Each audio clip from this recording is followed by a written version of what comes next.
Well, heavens to Betsy, Ross Martin Landau. Is that you up here again in my attic? I can't. Oh yes, now I can see. Now I can tell it's you.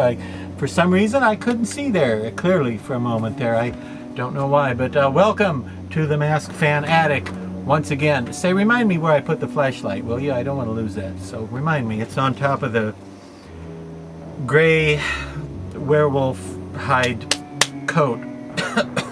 Thank you. What were we talking about? Oh yes, masks! For tonight's interesting old mask, let's go back to the year 1992, 93-ish. Yeah, 92, 93 season? Sure. At that time, Bram Stoker's Dracula was one of the big monster movies of the day. And Cinema Secrets, a company long known for makeup, but who didn't get into masks in a big way until the mid-80s in connection with the release of Bram Stoker's Dracula, which was the big monster movie of the year. They came out with a line of pretty nice Halloween masks, 4 of them all in all, each sculpted by the tremendously talented and all-around wonderful Henry Alvarez.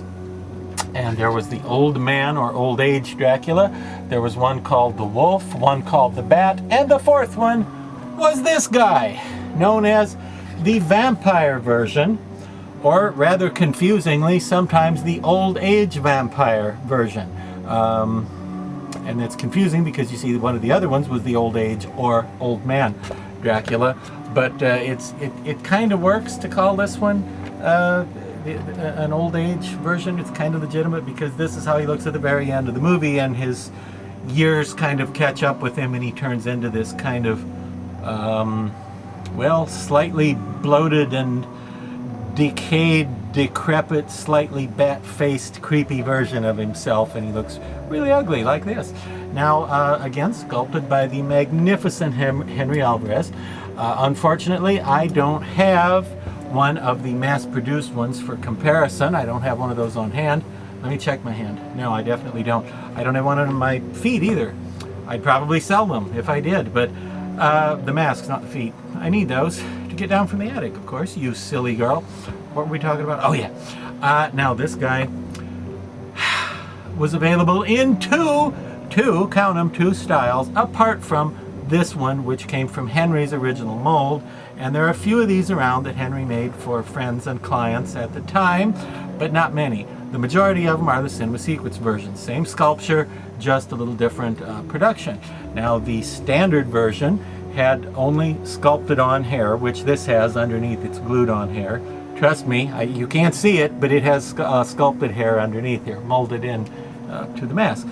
The standard version had the sculpted hair with no hair glued on, and it had the eyes cut out. The deluxe version, which sold for about $30 more, the cheap version sold for about 50 bucks, the deluxe sold for about 80. The deluxe version had painted in eyes, eye holes right above the eyes and under the brow for the wearer to see out of, and it had some glued on hair over the sculpted hair. However, this hair on mine right here looks really nice. The hair that was on the Cinema Secrets, not so nice, not as deluxe as this. Again, they had to keep the price down, so you know I can see where. No, are you going to get something like this for $80 retail? Probably not. No. But it sometimes had white hair and sometimes had blonde, but it was always this plasticky kind of synthetic hair that they were using at the time, and I thought that kind of cheapened the mask. You know, I think it would have gone over better with a little bit better caliber hair on there. But both the paint jobs were about the same, with the exception of the eyes. They were a pale flesh tone, sometimes with some spots. Sometimes the spots on the skin looked awesome and looked like, you know, old age, legitimate age spots. Some copies, I think somebody got in a hurry when they were painting them, because on some of them they tended to look like he had polka dots on his forehead and cheeks. And well, a little spottiness goes a long way in the case of these things. But again, this one is not typical of the mass production, because I got this one unpainted from Henry. It's a thicker casting, and I painted it, and my wife Laura haired it, and it therefore is a little more elaborate, has more time put into it, more effort put into the detail of it than a mass-produced version would be. But the sculpture is the same, so essentially what you're seeing is that piece, and you're getting a pretty good look at it by looking at this one, the Old Age Vampire, or just the Vampire, Dracula Vampire. I'm not kidding, it was actually cataloged more than once here and there as Dracula Vampire. Even though Dracula's always a vampire, this is the Dracula Vampire from Bram Stoker's Dracula, sculpted by Henry Alvarez, available through Cinema Secrets way back in the day. And that's all I have to say about that. Aren't you glad?